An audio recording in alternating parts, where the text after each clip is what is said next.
सभी को नमस्कार। जयप्रकाश नारायण के विचारों को पढ़ने के बाद आज उसी संदर्भ में यानी कि उसी के समान एक विचारक हैं राम मनोहर लोहिया जी, जो कि समाजवादी विचारकों की श्रेणी में आते हैं। उनके राजनीतिक विचारों का अध्ययन करेंगे। ये जयप्रकाश नारायण जी के समकालीन थे, उनके साथ काम किया, उनके साथ राजनीति की, कई मुद्दों पर उनके साथ मतभेद भी थे, क्योंकि ये जेपी से ज़्यादा क्रांतिकारी बदलाव चाहते थे। जयप्रकाश नारायण जी लोकतांत्रिक समाजवाद में विश्वास रखते थे, ये भी गांधीवादी थे, और लोहिया जी भी लोकतांत्रिक समाजवाद की विचारधारा को मानते थे। लेकिन ये ज़्यादा क्रांतिकारी परिवर्तन चाहते थे, ज़्यादा तेज़ी से बदलाव चाहते थे। इसलिए कई मुद्दों पर इनके जयप्रकाश नारायण जी के साथ विचार मेल भी नहीं खाते थे, और इन्होंने उनसे अलग होकर भी अलग पार्टी बनाकर भी काम किया था। तो सबसे पहले इनके विचारों की विशेषता हम जानेंगे। सारे विचार नहीं पढ़ेंगे, थोड़ी सी इनका इंट्रोडक्शन जानेंगे, इनकी परिचय लेंगे, इनके विचार किस तरह के थे, इनके विचारों की क्या विशेषताएं थी। उससे पहले हम देख लेते हैं कि इनके जीवन के बारे में जान लेते हैं, क्योंकि किसी भी विचारक के जीवन के बारे में जानने से हमें पता लगता है कि उनके राजनीतिक विचार कब किस तरह से विकसित हुए, या इस तरह से किसी एक तरह से विकसित हुए तो क्यों हुए, किन किन चीज़ों का, एक व्यक्ति के जीवन का, उनकी एजुकेशन का, उनके परिवार का, या उस समय की राजनीतिक और सामाजिक परिस्थितियाँ होती हैं, वो किसी भी विचारक के विचारों को निर्धारित करती हैं। तो इसी तरह लोहिया जी उत्तर प्रदेश के फैज़ाबाद डिस्ट्रिक्ट के गांव था अकबरपुर, उसमें इनका जन्म हुआ था। हालांकि फैज़ाबाद का नाम बदल कर अयोध्या डिस्ट्रिक्ट कर दिया है। वैश्य परिवार में इनके पिताजी हीरालाल लोहिया जी एक व्यापारी थे, और वो गांधीवादी थे, और गांधी जी के आंदोलनों में भाग लेते थे। लोहिया जी की माता का देहांत बचपन में ही, जब इनकी आयु लगभग 4 वर्ष थी तभी हो गया था, तो पिता ने इनका पालन पोषण किया। और पिता जब भी आंदोलनों में जाते थे तो लोहिया जी को, यानी कि राम मनोहर जी को साथ लेकर जाते थे। तो इससे उनकी एक राष्ट्रीय आंदोलन के प्रति रुचि और एक समझ जो है वो बचपन से ही जो शुरू हो गई थी। बचपन में वे सक्रिय भागीदारी लेते थे और राजनीतिक विचारों के संपर्क में आए। इन्होंने अपनी इंटरमीडिएट की एजुकेशन परीक्षा जो है वो बनारस हिंदू विश्वविद्यालय से, और बाद में फिर अपनी ग्रेजुएशन की डिग्री कलकत्ता यूनिवर्सिटी से इन्होंने की। तो अलग अलग यूनिवर्सिटी में पढ़ने के वजह से इनका अलग अलग भाषाओं का भी ज्ञान हुआ। इनको मराठी का, बंगाली का, कई भाषाओं पर इनकी अच्छी पकड़ हो गई थी। और फिर हायर एजुकेशन के लिए जब ये बर्लिन में गए तो फिर अंग्रेजी का और जो जर्मन लैंग्वेज भी इन्होंने अच्छी तरह से सीख ली थी। तो हायर एजुकेशन के लिए जर्मनी में गए, वहाँ बर्लिन विश्वविद्यालय में इन्होंने डॉक्टरेट की पढ़ाई की, और शार्ट टैक्सेशन इन इंडिया पर इन्होंने अपनी थीसिस लिखी। इससे ये पता लगता है कि उस वक्त इनकी वो सोच विकसित हो गई थी कि कैसे एक औपनिवेशिक शासन, जो औपनिवेशिक शासन में किस तरह से कॉलोनीज का शोषण किया जाता है, एक्सप्लॉयटेशन किया जाता है। इन विचारों की छाप हमें बाद में देखने को मिलती है, जब लोहिया जी ने अपने इंटरनेशनल रिलेशंस पर या जो ग्लोबल पॉलिटिक्स पर अपने विचार रखे। तो उस वक्त ये साम्राज्यवाद के, उपनिवेशवाद के कड़े विरोधी थे, उनका कड़ा विरोध करते थे और उनको शोषण पर आधारित एक व्यवस्था मानते थे। जर्मन में रहते भी एक और प्रभाव पड़ा, जिन्होंने इनके विचारों को एक नया आयाम दिया, नया आकार दिया। वो ये था कि ये वहाँ पर मार्क्सवाद के संपर्क में आए, मार्क्सवादी विचारों के संपर्क में आए, मार्क्स के विचारों से प्रभावित हुए, हीगल और कांट के विचारों से प्रभावित हुए, तो ये मार्क्सवादी बन गए। हालांकि जैसे कि जेपी भी मार्क्सवादी बनकर ही भारत आए थे, लेकिन भारत आने के बाद या उस वक्त फिर इन्होंने देखा कि जहाँ जहाँ भी मार्क्सवादी क्रांति हुई है वहाँ पर तानाशाही शासन आया है, और उन्होंने जो मार्क्सवाद के आदर्शों को फॉलो नहीं किया, बल्कि हिंसा का सहारा लिया है, विरोधियों को दबाने का काम किया है, एक तानाशाही शासन अपना है। तो ये भी आज यहाँ पर आने के बाद एक क्रांतिकारी मार्क्सवादी नहीं रहकर एक लोकतांत्रिक समाजवादी बन गए थे। तो वहाँ पर फांसीवाद का विरोध, तानाशाही का विरोध करना इनके विचारों में शामिल हुआ, और समाजवाद या मार्क्सवाद के विचारों से ये प्रभावित हुए। फिर भारत में आने के बाद इन्होंने भी जेपी की तरह कांग्रेस पार्टी ज्वाइन की। ये नेहरू से और सुभाष चंद्र बोस जी के संपर्क में आए। आने के बाद इन्होंने कांग्रेस पार्टी ज्वाइन की और कांग्रेस पार्टी के अंदर ही समाजवादियों ने एक अलग पार्टी बनाई थी, इसको कांग्रेस सोशलिस्ट पार्टी का नाम दिया गया था, जिसमें आचार्य नरेंद्र देव, जयप्रकाश नारायण, राम मनोहर लोहिया और मीनू मसानी जैसे समाजवादी विचारक शामिल थे। तो लोहिया जी ने उनके साथ मिलकर जो है वो एक समाजवादी पार्टी की स्थापना की और समाजवादी विचारों को आगे बढ़ाने लगे। इन्होंने स्वतंत्रता आंदोलन में भी महत्वपूर्ण भूमिका लोहिया जी की रही है। खासकर 1942 में जो quit India movement Gandhi ji द्वारा शुरू किया गया था, उस मूवमेंट में इन्होंने, क्योंकि जयप्रकाश नारायण जी के साथ साथ इनकी महत्वपूर्ण भूमिका थी, लीडरशिप की भूमिका थी, वो इस वजह से भी थी क्योंकि जब भारत छोड़ो आंदोलन शुरू हुआ तो शुरू होते ही अगले ही दिन 9 अगस्त को ही जो बड़े नेता थे कांग्रेस के, जिसमें महात्मा गांधी, जवाहरलाल नेहरू जैसे नेता थे, सरदार पटेल जैसे नेता थे, उन सबको गिरफ्तार कर लिया गया था। तो उसके बाद फिर जो दूसरी पंक्ति के नेता थे उन्होंने ही लीडरशिप संभाली थी। तो उसमें इन्होंने जो एक अंडरग्राउंड रह के गुप्त तरीके से आंदोलन को लीड किया। हालांकि इनको गिरफ्तार किया गया, लेकिन ये भी लोहिया जेपी की तरह लाहौर जेल से भागने में सफल रहे थे। जैसे जेपी जी हजारीबाग जेल से भागने में सफल रहे थे, तो लाहौर जेल से ये भागने में सफल रहे और भूमिगत आंदोलन में सक्रिय रहे। लेकिन ये साथ साथ फिर कांग्रेस ने जो एक बातचीत कर रही थी अंग्रेज़ों के साथ और जो नरम रुख था कांग्रेस का, उसका ये विरोधी होने शुरू हो गई थी, क्योंकि इनके विचार ज़्यादा क्रांतिकारी थे, ज़्यादा समाजवाद की तरफ ज़्यादा झुकाव था। तो ये जो था, ये जो साम्राज्यवादी ताकतों के साथ कड़ाई से निपटना चाहते थे, उनके साथ कड़ा रुख अपनाना चाहते थे।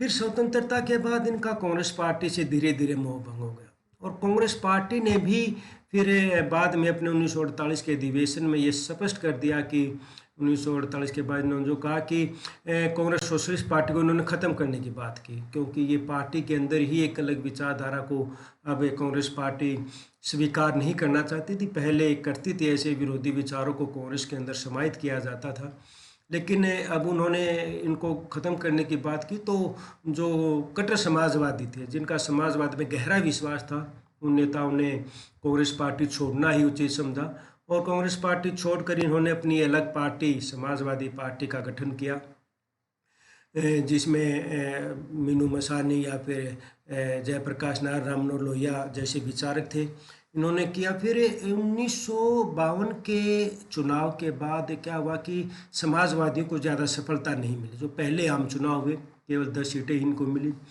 तो इसके बाद इन्होंने फिर कुछ और प्लानिंग की और विचार किया और एक बात ये भी उठी कि अब क्या आगे का हो। तो कुछ विचारक जैसे अशोक मेहता जैसे समाजवादियों का मानना था कि अब हमें दोबारा कांग्रेस में शामिल हो जाना चाहिए, लेकिन जयप्रकाश नारायण और राम मनोहर लोहिया जैसे विचारक थे, उन्होंने कहा नहीं, हम कांग्रेस में शामिल नहीं होंगे। तो इसलिए उन्होंने मना कर दिया। तो कुछ अलग बात आ गई थी और फिर एक बार जो समाजवादी पार्टी थी, एक जेपी कृपलानी ने भी एक अलग पार्टी बनाई हुई थी, जिसको किसान मजदूर प्रजा पार्टी का नाम था। तो इनकी सोशलिस्ट पार्टी और किसान मजदूर प्रजा पार्टी ने मिलकर प्रजा सोशलिस्ट पार्टी बनाई। हालांकि प्रजा सोशलिस्ट पार्टी के साथ भी इनका वैचारिक मतभेद हो गए और इन्होंने फिर अपनी एक अलग पार्टी बनाई, समाजवादी पार्टी। और समाजवादी पार्टी बनाने के बाद फिर 1965 में सभी समाजवादियों ने मिलकर, जो समाजवादी पार्टी खासकर जो प्रजा सोशलिस्ट पार्टी थी और लोहिया जी की जो अपनी समाजवादी पार्टी, उन्होंने मिलकर एक संयुक्त समाजवादी पार्टी बनाई और इन्होंने ओबीसी की आवाज़ उठाना शुरू किया कि ओबीसी को रिजर्वेशन दिया जाए, पिछड़ों को रिजर्वेशन दिया जाए। और फिर इन्होंने संयुक्त विधायक दल भी बनाया और 1967 के आम चुनाव के बाद लगभग 7 राज्यों में इन्होंने मिलजुल कर अपनी सरकार बनाई। हालांकि वो ज़्यादा सरकार नहीं चल पाई, लेकिन ये पहली बार हुआ था कि कांग्रेस का वर्चस्व समाजवादियों ने तोड़ा था। कई राज्यों में गैर कांग्रेसी सरकारों का गठन हुआ था। तो ये समाजवादी आंदोलन के या समाजवादी नेताओं की ही बदौलत ये संभव हो पाया था।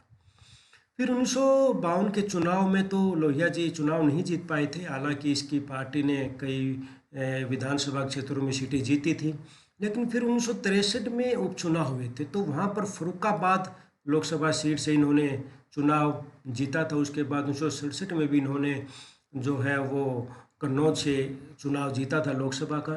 और ये संसद में जब आए तो ये क्योंकि एक बड़े ही प्रखर वक्ता थे और सामाजिक न्याय की बात करते थे, मुद्दे उठाते, सरकार की कड़ी आलोचना करते थे, क्योंकि इन्होंने अपनी पूरी राजनीति में आज़ादी के बाद कांग्रेस के धुर विरोधी रहे थे। नेहरू के बहुत बड़े आलोचक ये बन गए थे धीरे धीरे, और कांग्रेस पार्टी का हमेशा विरोध करते रहे थे और ज़्यादा कड़ा विरोध करते थे। तो इन्होंने फिर गरीबी के मुद्दे को लेकर बताया कि कैसे नेहरू की जो पॉलिसीज़ हैं वो कैसे अमीरों को फ़ायदा पहुंचा रही, गरीबों को नहीं पहुंचा रही है। कैसे भाषा का मुद्दा कि कैसे अंग्रेज़ी जो भारतीय भाषाओं पर हावी हो गई है उसके बारे में, या सामाजिक न्याय के बारे में ये अपनी बात उठाते थे और बड़े ही तीखे तरीके से अपनी बात रखते थे, जो सरकार की कड़ी आलोचना लोहिया जी करते थे। सामाजिक न्याय और जातीय समानता के लोहिया जी हमेशा प्रखर समर्थक रहे हैं।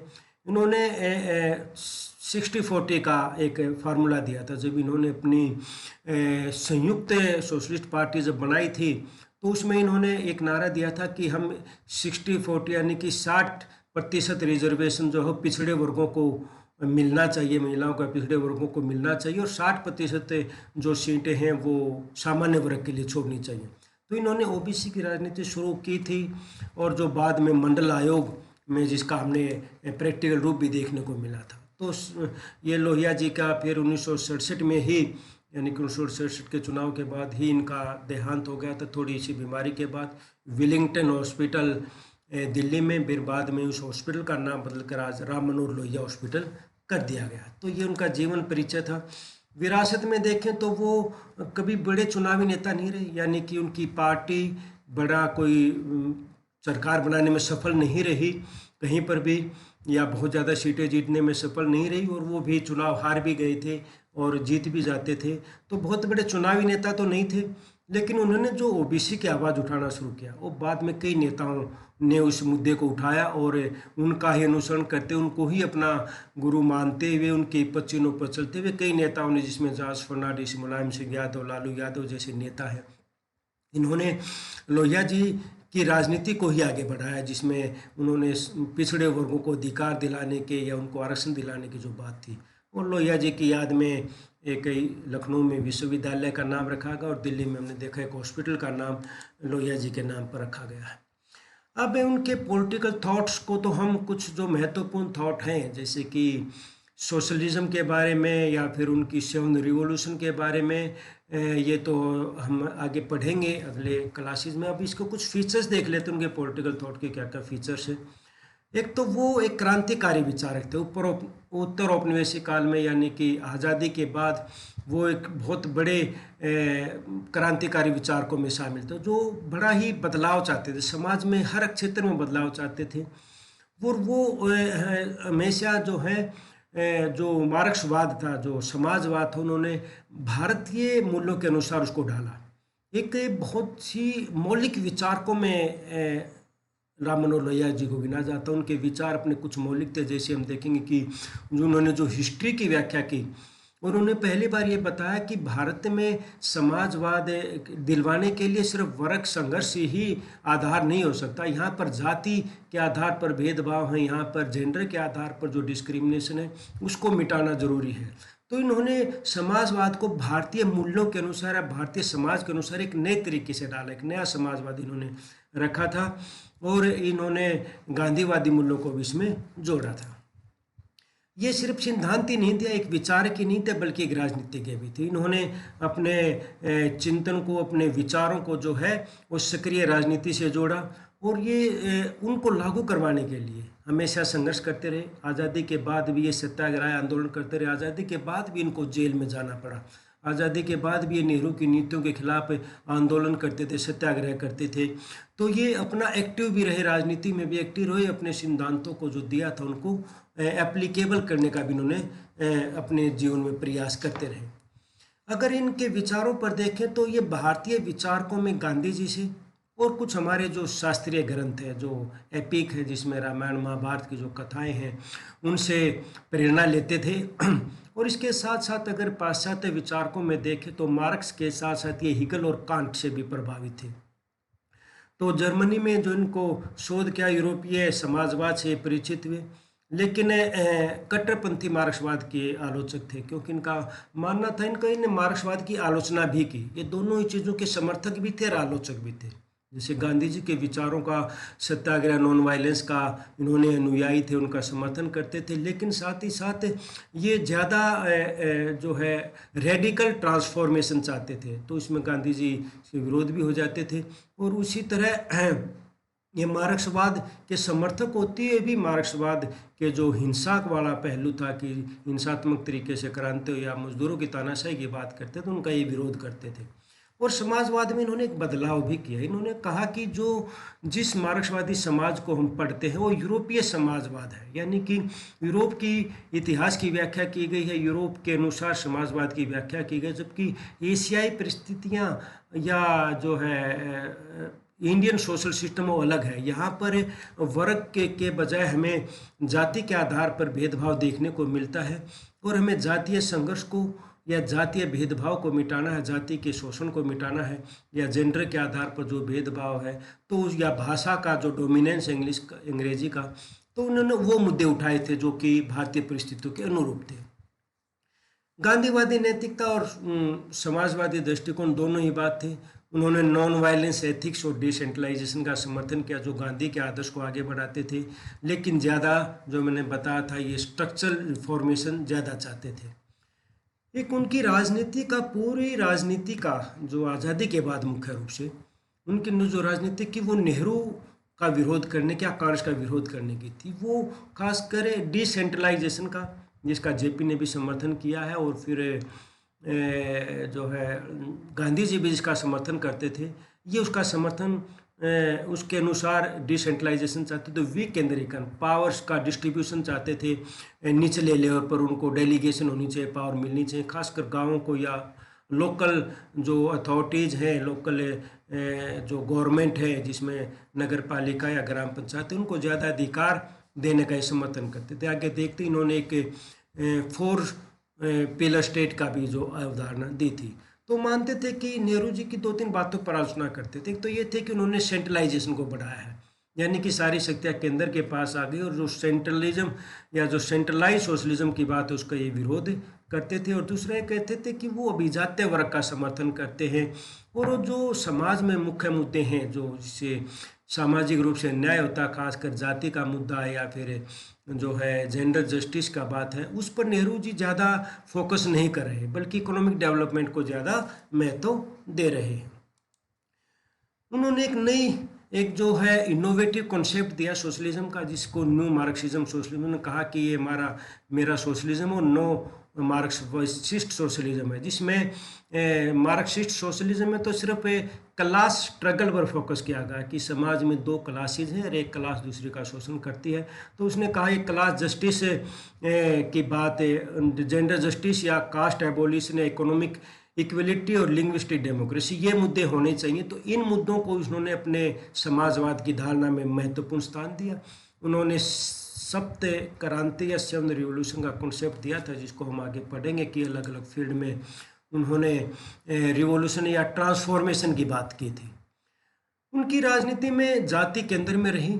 उन्होंने कास्ट सिस्टम पर किताब भी लिखी थी, और कास्ट सिस्टम या कास्ट के आधार पर जो डिस्क्रिमिनेशन होता है उसको बहुत ज़्यादा उठाया था अपनी राजनीति में। और उन्होंने कहा था कि पिछड़ों को अफर्मेटिव एक्शन के तहत सकारात्मक कदम उठाते उनको रिजर्वेशन दिया जाना चाहिए, जाति के आधार पर भेदभाव मिटने चाहिए। उनको मानता था कि भारतीय समाज को यदि समझना है तो हमें जातिगत भेदभाव को समझना होगा।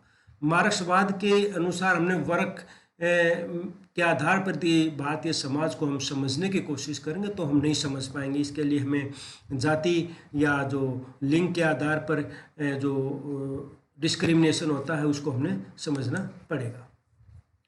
लोकतांत्रिक विकेंद्रीकरण ने पहले भी बताया था। उन्होंने डेमोक्रेटिक डिसेंट्रलाइजेशन का समर्थन किया, जबकि नेहरू की सरकार जो डेमोक्रेटिक सेंट्रलाइजेशन पर ज़्यादा फोकस कर रही थी। तो इन्होंने कहा कि इन्होंने एक अपना सिद्धांत, जिसको चौखंबा सिद्धांत बोलते हैं, यानी कि 4 खंबे, यानी कि 4 पिलर, 4 पिलर स्टेट जिसको बोला जाता है, कि 4 जगह पर सत्ता का बंटवारा होना चाहिए, गांव स्तर पर, जिला स्तर पर, प्रांत और केंद्र स्तर पर। और ये एक दूसरे के अधीन नहीं होने चाहिए। ये नहीं है कि गांव के ऊपर जिला हो, जिला के ऊपर प्रांत हो, बल्कि इनकी अलग पावर्स दी जानी। ये अपने अपनी शक्तियों के मामले में इनको ऑटोनॉमस संस्था के रूप में डेवलप करना चाहिए, ऑटोनॉमस गवर्नमेंट के रूप में डेवलप करना चाहिए, और इनको ज़्यादा से ज़्यादा अधिकार दिए जाने चाहिए, जिससे ज़्यादातर एक तो पार्टिसिपेटिव डेमोक्रेसी बढ़ेगी, यानी कि लोगों की, आम आदमी की, गांव में दूर दराज के लोगों की, पिछड़े लोगों की राजनीति में भागीदारी बढ़ेगी, लोग, उनको अधिकार मिलेंगे, उनकी सरकार में भागीदारी होगी, राजनीति में भागीदारी होगी, जिससे लोकतंत्र ज़्यादा मजबूत होगा। एक उन्होंने भाषा और सांस्कृतिक राजनीति की भी बात की। सबसे मुख्य इस मामले में उनका मुख्य विषय था कि हमें अपनी कल्चर को प्रमोट करना चाहिए, हमें अपनी भाषा को बढ़ाना चाहिए। इंग्लिश लैंग्वेज का बहुत अकेड़ विरोध करते थे। आज लोहिया जी के जो विचार हैं उनको बीजेपी गवर्नमेंट भी बहुत हद तक उनको फॉलो करने की कोशिश करी, और लोहिया जी के सिद्धांतों की बार बार मोदी जी द्वारा जिक्र भी किया जाता है। भारतीय सरकार भी हिंदू संस्कृति को, आज की मोदी सरकार भी हिंदू संस्कृति को बहुत बढ़ाती है, या फिर हिंदी भाषा को बढ़ावा देती है, भारतीय भाषाओं को बढ़ाती है।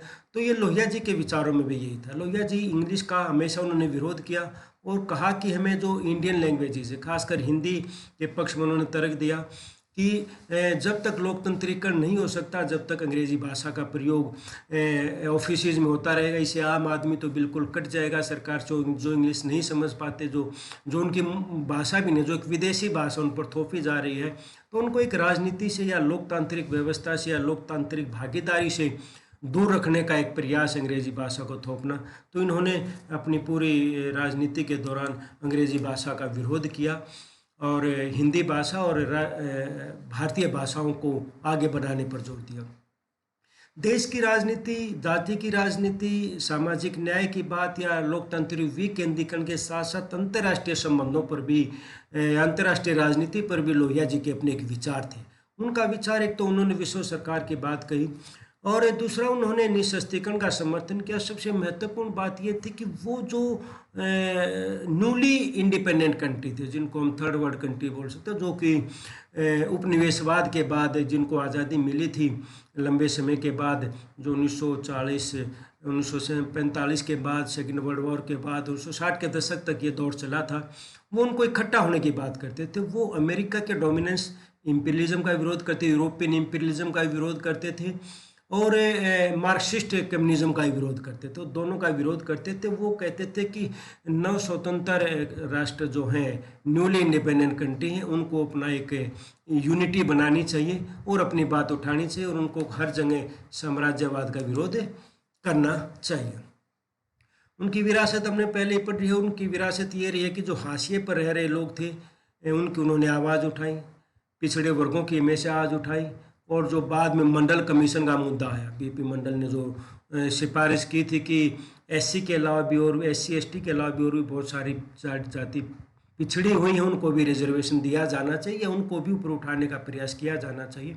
उसी के आधार पर OBC का कॉन्सेप्ट भारतीय राजनीति में शुरू हुआ और भारतीय राजनीति में, और आज बहुत सारे नेता जो जैसे लालू प्रसाद यादव या फिर मुलायम सिंह यादव और अब उनके बेटे अखिलेश यादव जैसे नेता जो हैं, नीतीश कुमार जैसे, OBC की ही राजनीति करते हैं। OBC के लोहिया जी उन्होंने लिखा था। हालांकि ये माना जाता है कि उन्होंने कोई भी किताब पूरी नहीं लिखी, उनके विचारों को कंपाइल करके पब्लिश करवाया गया था।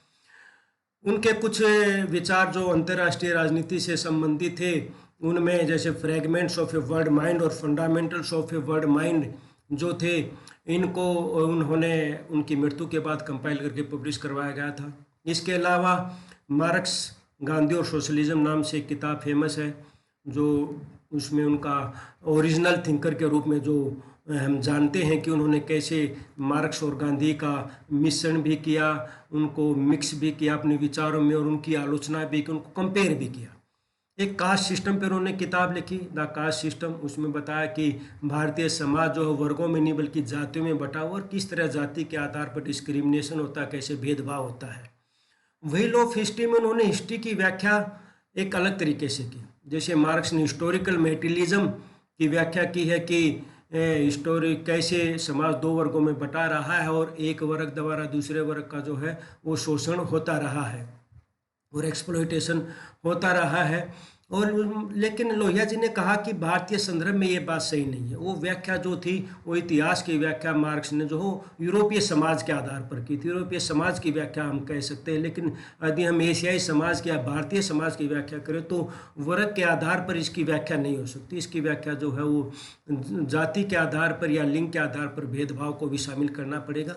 उन्होंने कहा कि चक्कर घूमता रहता, कोई भी कम्युनिटी जो हमेशा ऊपर नहीं रहती, हमेशा उसमें सेचुरेशन पॉइंट आता है और इसे कम्युनिटीज़ में एक कम्युनिटीज़ दूसरी कम्युनिटीज़ को नीचे करती रहती है, कभी ऊपर जाती रहती है और कभी किसी कम्युनिटीज़ में कास्ट सिस्टम हावी होता है और कभी क्लास सिस्टम हावी, तो इस अनुसार सर्कुलेशन चलता रहता है। तो ये व्याख्या उन्होंने की थी। एक हम अलग से भी इस पर एक लेक्चर बनाएंगे व्हील ऑफ हिस्ट्री के में, जो उन्होंने अपने कुछ ओरिजिनल आइडियाज़ जो दिए उन पर।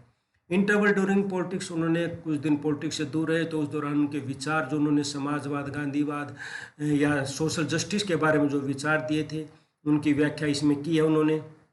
Guilty man of Indian partition, एक इंडियन पार्टीशन में कौन कौन दोषी हैं, इसमें उन्होंने ब्रिटिश सरकार के साथ साथ मुस्लिम लीग और कांग्रेस के नेताओं को इसके लिए जिम्मेवार माना। तो ये इसमें पार्टीशन में कैसे सरकार की गलती रही या कांग्रेस पार्टी की गलती रही, इसमें इसने इसकी व्याख्या की। तो ये उसकी कुछ राइट। इसके अलावा भी और बहुत सारी चीज़ों पर बहुत सारी उसके नाम से बुक पब्लिश हुई हैं, तो वो ज़्यादा महत्वपूर्ण है। तो ये महत्वपूर्ण किताबों का हमने यहाँ पर डिस्कस कर लिया है। तो ये हमने इस वीडियो में लोहिया जी के विचारों का जो है वो एक भूमिका देखी है कि कैसे उनका जीवन परिचय और कैसे उनके विचारों के सिद्धांत है, उनके कुछ थॉट्स जो हैं, पॉलिटिकल थॉट, महत्वपूर्ण थॉट जो हैं, या सोशल जस्टिस से संबंधित हो या फिर डिसेंट्रलाइज डेमोक्रेसी से संबंधित, उनको हम अलग लेक्चर में कवर करेंगे। धन्यवाद।